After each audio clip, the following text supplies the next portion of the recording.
नमस्कार, 20 मिनट 20 खबर में आपका स्वागत है। आपके साथ मैं हूं अभिषेक। इस बुलेटिन में हम आपको प्रदेश के अलग अलग हिस्सों की खबर दिखाएंगे। तो चलिए शुरू करते हैं 20 मिनट में 20 खबरों का सिलसिला।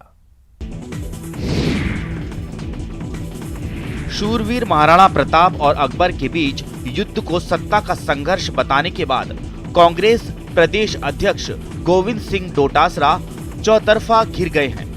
डोटासरा पर एक के बाद एक वार हो रहे हैं। भारतीय जनता पार्टी और राजपूत संगठन डोटासरा को घेरने में कोई कसर नहीं छोड़ रहा।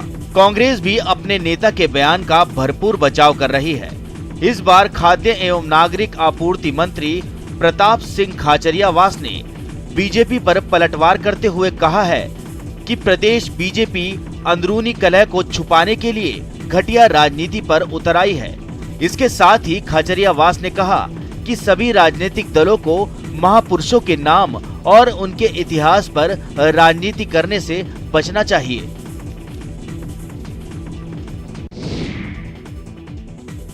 ब्रांडेड कंपनी का मोबाइल अगर कोई आपको सस्ते दामों पर बेच रहा है तो सावधान हो जाइए।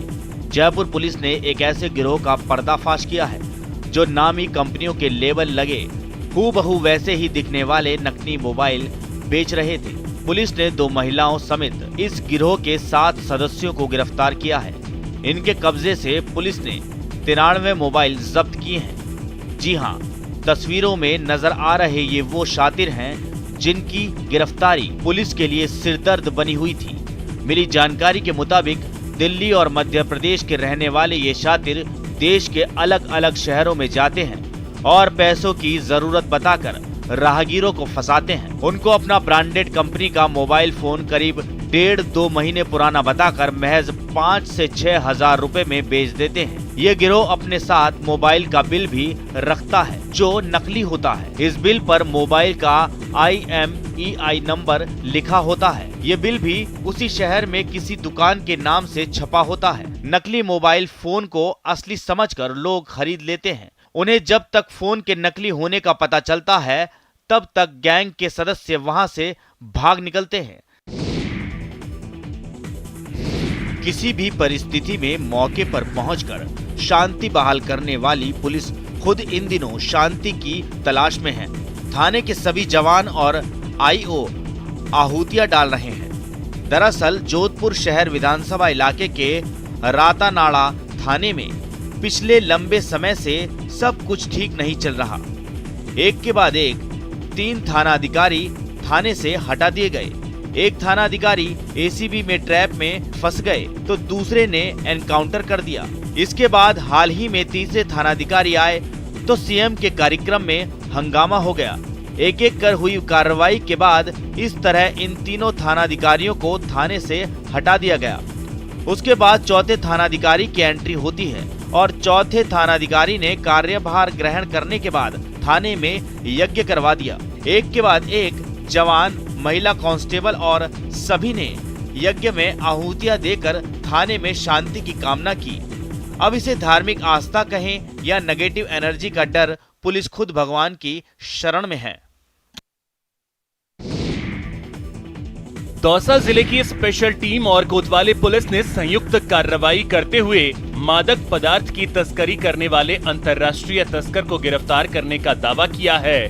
बारां जिले के छिपा बड़ौद का रहने वाला नितिन कुमार विभिन्न जिलों में नशे के सौदागरों को नशे की खेप उपलब्ध कराता था। ऐसी ही सूचना जिला स्पेशल टीम के कांस्टेबल विजय कुमार को भी मिली थी। सूचना के मुताबिक नितिन कुमार कोटा से नशे की खेप लेकर दौसा आने वाला था, जिसके बाद DST और कोतवाली पुलिस ने कलेक्ट्रेट सर्किल पर जांच अभियान चलाया। इसी दौरान नितिन कुमार के कब्जे से 97 ग्राम स्मैक बरामद हुई। आरोपी के कब्जे से मिली स्मैक की कीमत करीब 5 लाख रुपए बताई जा रही है। फिलहाल पुलिस ने आरोपी के खिलाफ NDPS एक्ट में मुकदमा दर्ज कर लिया है। गौरतलब है कि इन दिनों पूरे प्रदेश में पुलिस मुख्यालय के निर्देश पर मादक पदार्थों के खिलाफ 2 महीने का अभियान चलाया जा रहा है। इस अभियान के तहत पुलिस लगातार कार्रवाई भी कर रही है। प्रदेश के मुख्यमंत्री अशोक गहलोत ने अस्वस्थ चल रहे ओलंपियन तीरंदाज लिम्बाराम की मदद की घोषणा की है। सीएम गहलोत ने ट्वीट कर 10 लाख रुपए की आर्थिक सहायता की घोषणा की है। इसके साथ ही सीएम ने लिम्बाराम के जल्द स्वस्थ होने की भी कामना की।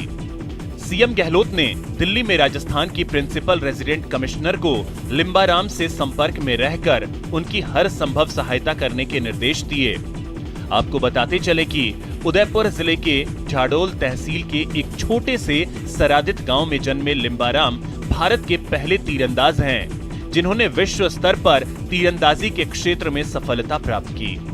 उन्होंने 1992 की एशियाई चैंपियनशिप मुकाबले में विश्व रिकॉर्ड बनाते हुए स्वर्ण पदक जीता था।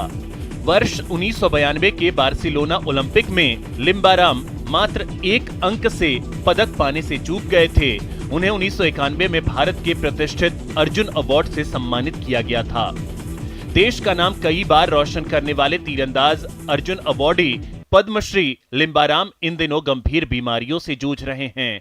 उनका दिल्ली में इलाज चल रहा है। राजसमंद जिले में तापमान में वृद्धि के साथ ही मोयला खेतों में आने लगा है, जिससे किसानों के साथ ही दुपहिया वाहन चालकों को भी परेशानी हो रही है। ये फसलों को नुकसान पहुंचा रहा है। इन दिनों सरसों की फसल पर इस कीट का प्रभाव स्पष्ट नजर आ रहा है। इससे काश्तकारों की चिंता बढ़ रही है। यही नहीं, मोयला आंखों में गिरने से जलन और सूजन की भी शिकायतें सामने आ रही हैं। कृषि पर्यवेक्षक माया साहू ने बताया कि मोयला सरसों, पत्ता गोभी, फूल गोभी, टमाटर, हरी मिर्च आदि फसलों को नुकसान पहुंचाता है। कीट का जीवन काल 20 से 40 दिन का होता है। कृषि अधिकारियों और पर्यवेक्षकों ने फसल बचाने के लिए काश्तकारों को कीटनाशक का छिड़काव करने की सलाह दी है।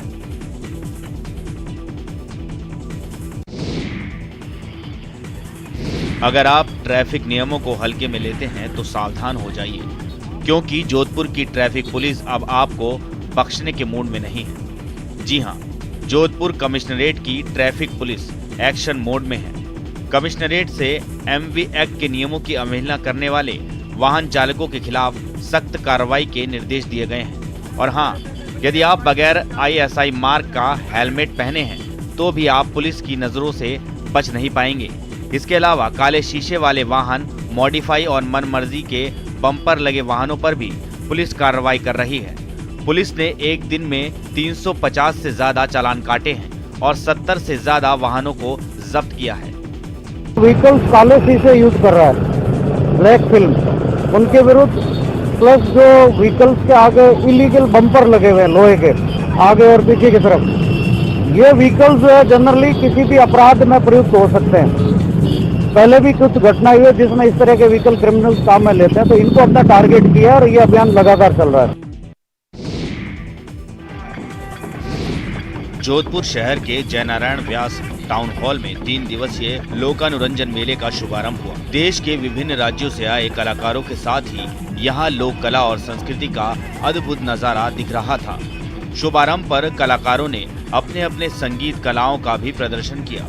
शहर विधायक मनीषा पंवार ने लोकानुरंजन मेले का शुभारंभ किया। 20 फरवरी तक चलने वाले इस मेले में हर दिन अलग अलग प्रदेशों के कलाकार अपने अपने पारंपरिक नृत्यों की प्रस्तुति दे रहे हैं। उत्तर संस्कृति क्षेत्र पटियाला, पश्चिम क्षेत्र संस्कृति केंद्र उदयपुर और उत्तर मध्य संस्कृति केंद्र प्रयागराज के संयुक्त तत्वाधान में आयोजित ये लोकानुरंजन मेला 3 दिन चलेगा। कोरोना काल में लगी सभी पाबंदियों के हटने के बाद एक बार फिर शहर वासियों के लिए मेले का आयोजन हुआ है, जिसमें भारी भीड़ जुटने की उम्मीद है। यहाँ टाउन हॉल में हमारे ऐतिहासिक 13 स्टेट यहाँ रंगारंग कार्यक्रम के माध्यम से इस आयोजन का शुरुआत की जाती है। बीच जंगल में बाघों की भिड़ंत, ऐसी लड़ाई जिसे देखकर आप WWE की कुश्ती भी भूल जाएंगे। तस्वीरें रणथंभौर की हैं और अब ये बेहद आम है। अक्सर जंगल के रण में इलाके की जंग होती है और वजह है रणथंभौर में बढ़ती बाघों की संख्या। दरअसल पिछले 1 साल में बाघों का कुनबा बढ़ा है। रणथंभौर में इस दौरान 20 से 30 शावक पैदा हो गए हैं, जो धीरे धीरे अब बड़े हो रहे हैं। रणथंभौर इन बाघों के लिहाज से छोटा है, ऐसे में चुनौती दोहरी है। इनके बीच आपसी टकराव को रोकना और रणथंभौर को बाघों के लिहाज से सुरक्षित रखना। समस्या है वो नेचुरल है। जब टाइगर की संख्या बढ़ती है तो टाइगर टेरिटरी के लिए संघर्ष करते हैं और इस टेरिटरी फाइट की रेगुलर घटनाएं हम आती रहती है। चिंता इसलिए भी है क्योंकि हाल के दिनों में इलाके की जंग में कुछ शावकों की मौत हो चुकी है। ऐसे में रणथंभौर नेशनल पार्क का कॉरिडोर बढ़ाना वन विभाग के सामने एक बड़ी चुनौती है। लंबाई 2-2.5 फुट, ऊंचाई 1.25 फुट के लगभग, पूंछ, झबरी और नाक लंबी। जंगलों में आमतौर पर पाए जाने वाले और लोमड़ी की तरह दिखने वाले सियार को बहुत से लोगों ने देखा होगा, लेकिन इसकी आवाज से ज्यादा लोग परिचित होते हैं। तस्वीरें जयपुर के बस्सी थाना इलाके के डोडा चोट गांव की हैं, जहां एक सियार खेत में लगे तारबंदी में फंस गया। ग्रामीणों की सूचना पर वन कर्मियों की टीम मौके पर पहुंची और बड़ी मशक्कत के बाद सियार को तारबंदी से मुक्त करवाकर जंगल में छोड़ा। जानकारी के मुताबिक सियार भोजन पानी की तलाश में भटककर खेतों की तरफ आ गया था। यहाँ जानवरों से फसल को बचाने के लिए किसानों ने खेतों में तारबंदी की है। ऐसे में सियार तारबंदी में फंस गया था। आपको बताते चले कि सियार सर्वभक्षी होते हैं। ये सड़े गले मांस के अतिरिक्त छोटे मोटे जीवों का शिकार करते हैं। ये किसानों की गन्ने, ईख, कंदमूल और भुट्टे की फसल को खाकर नष्ट कर देते हैं।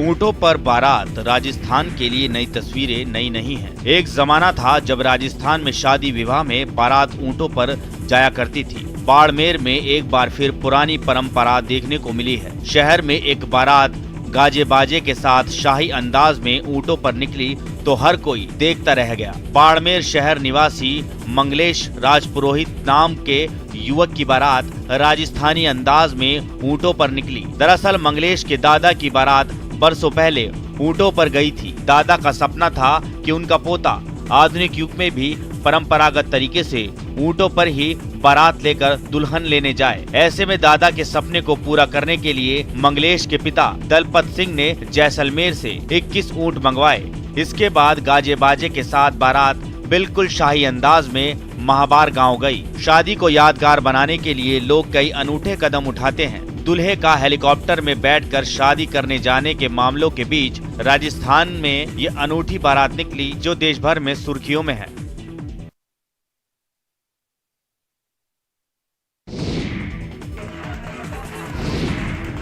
प्रदेश के कला और संस्कृति मंत्री डॉक्टर बी.डी. कल्ला की बात 16 आने सच है। तस्वीरें इसकी तस्दीक करती हैं। दरअसल बीकानेर में देश के पुष्करणा ब्राह्मण समाज का राष्ट्रीय सामूहिक शादियों का आयोजन किया गया। इस खास मौके पर करीब 300 से ज्यादा घरों में एक साथ शहनाई बजी। यही वजह है कि शहर का हर मोहल्ला रंग बिरंगी रोशनी से जगमगाता नजर आया। हर तरफ खुशियों की बौछार दिखी। पूरा शहर शादी के ओलंपिक में बाराती हुआ। इसमें ऐसे जोड़े भी थे जिनकी चटमंगनी पट ब्याह की तर्ज पर शादियां तय हुई। बीकानेर में निभाई जाने वाली ये परंपरा करीब 450 साल पुरानी है। यहाँ पुष्करणा समाज एक ही डेट पर शादी के योग्य हो चुके अपने बच्चों की शादियां कर देता है। इसके पीछे समाज की एक बेहद अच्छी सोच है।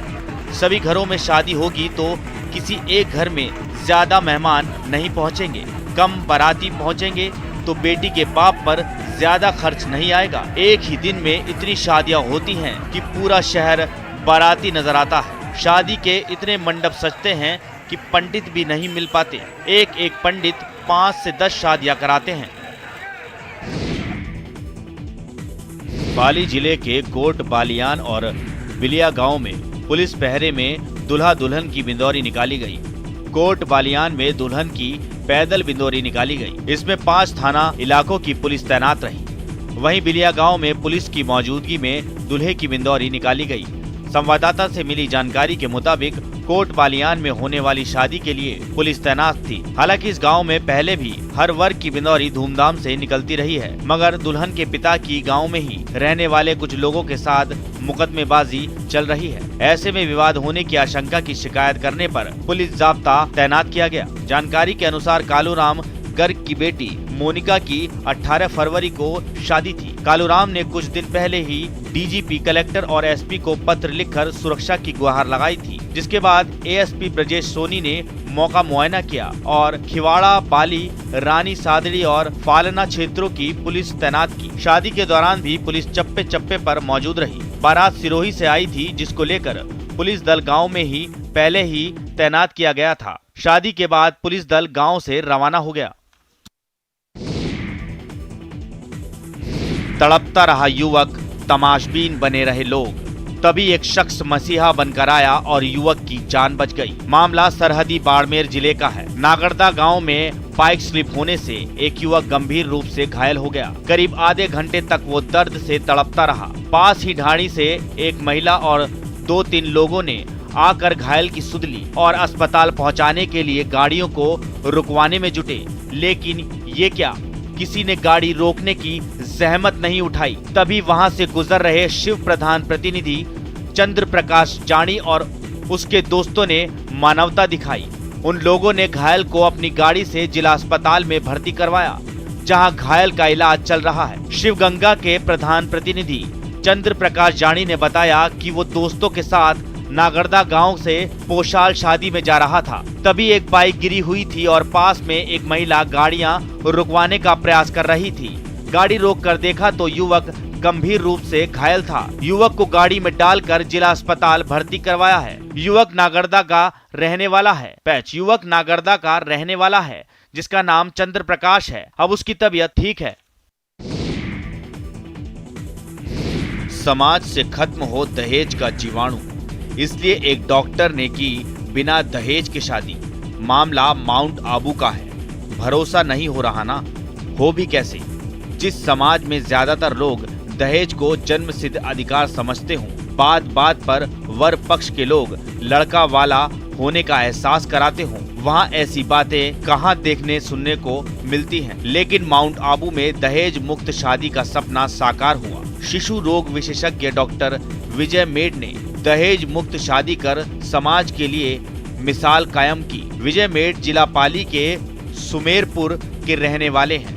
उन्होंने सहाड़ा में नियुक्त चिकित्सा अधिकारी डॉक्टर प्रतीक्षा से शादी की। शादी की विशेषता ये रही कि दूल्हे ने दहेज में मिल रहे 4 पहिया वाहन, कैश और दूसरे सामान मौके पर ही लौटा दिए और सिर्फ 1 रुपये और नारियल लेकर शादी की रस्म पूरी की। इस कार्य की सभी मेहमानों ने प्रशंसा की। दहेज मुक्त शादी की आसपास के गांवों में भी मिसालें दी जा रही हैं। दहेज प्रथा को रोकने में भी कहीं न कहीं इसका नाम लिया जा रहा है। राजसमंद जिले में स्थित श्री द्वारकाधीश मंदिर की पहचान पूरी दुनिया में है। पूरे भारत में वैष्णव संप्रदाय का एक लौता मंदिर है, जहां फागुन में गुलाल अबीर की जगह ठाकुर जी अंगारों से होली खेलते हैं और फिर मंदिर से ऐसी आवाज उठती है कि पूरा वातावरण रोमांचित हो उठता है। तस्वीरें देखिए, मशाल पर जैसे ही राल फेंकी गई, आग का बड़ा गुबार निकला। आग के गुबार से मंदिर का कमल चौक सुनहरे प्रकाश से चमक उठा। कुष्टिमार्गी संप्रदाय में फाल्गुन मास का बड़ा महत्व है। फाल्गुन मास के अवसर पर प्रभु श्री द्वारकाधीश के मंदिर में एक विशेष दर्शन का आयोजन किया जाता है, वो है राल के दर्शन। इस वक्त आप मेरे पीछे जो तस्वीरें देख रहे हैं, ये प्रभु श्री द्वारकाधीश के मंदिर में राल के दर्शन का आयोजन किया जा रहा है। और ये दर्शन की विशेषता यह है कि यह दर्शन जो है साल में सिर्फ एक बार फाल्गुन मास में होते हैं। ठाकुर जी की शोभा यात्रा निकली है और श्रद्धालु भक्ति भजनों पर झूम रहे हैं, नाच रहे हैं, अपने आराध्य को रिझा रहे हैं।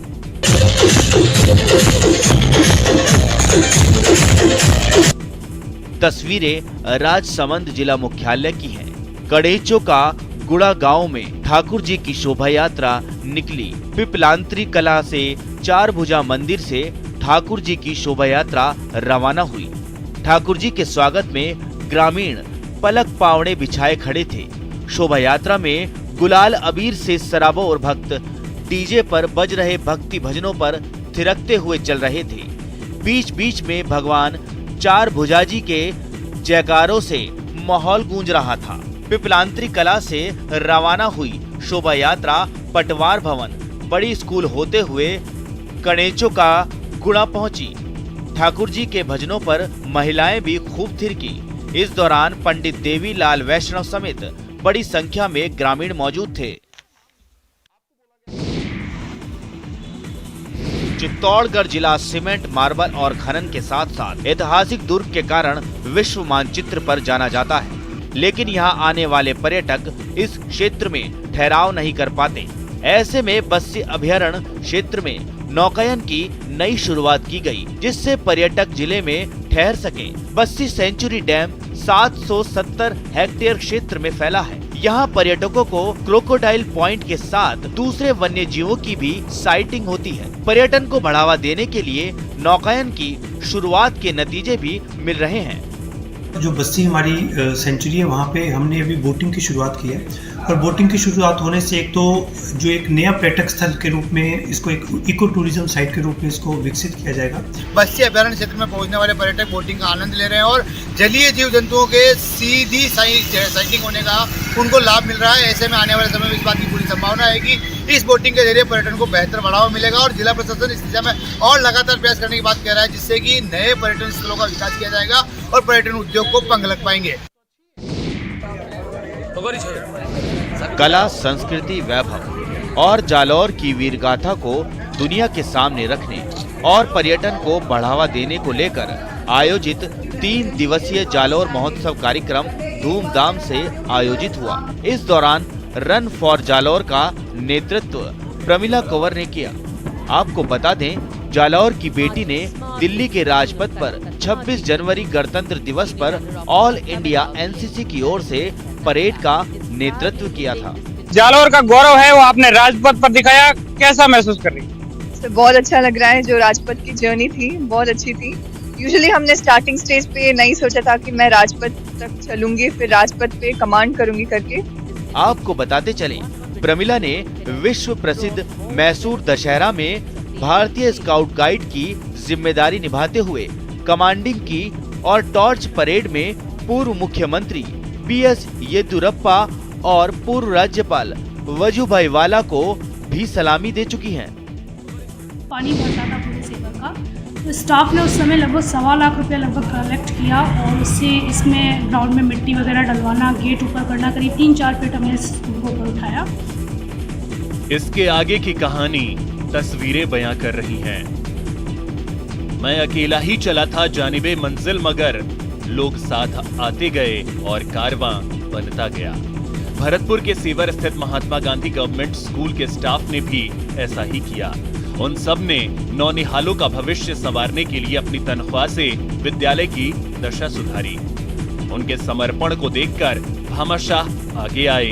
इसी का नतीजा है कि अब तक विद्यालय में 10 लाख रुपए के काम कराए जा चुके हैं। Mahatma Gandhi government school saver में कुछ अलग देखने को मिला है। यहाँ शिक्षकों की पहल से और विद्यालय की जो सूरत है वो बदलती हुई नजर आई है। यह विद्यालय 9वीं कक्षा तक अंग्रेजी माध्यम है और कक्षा 10वीं से कक्षा 12वीं तक हिंदी माध्यम। हर साल इन स्कूलों में अंग्रेजी माध्यम की एक कक्षा बढ़ाती है। जिले में ऐसे कुल 11 विद्यालय हैं, जिनमें से सेवर का विद्यालय आदर्श विद्यालय बना हुआ है। तो 20 मिनट 20 खबर में इतना ही। नमस्कार।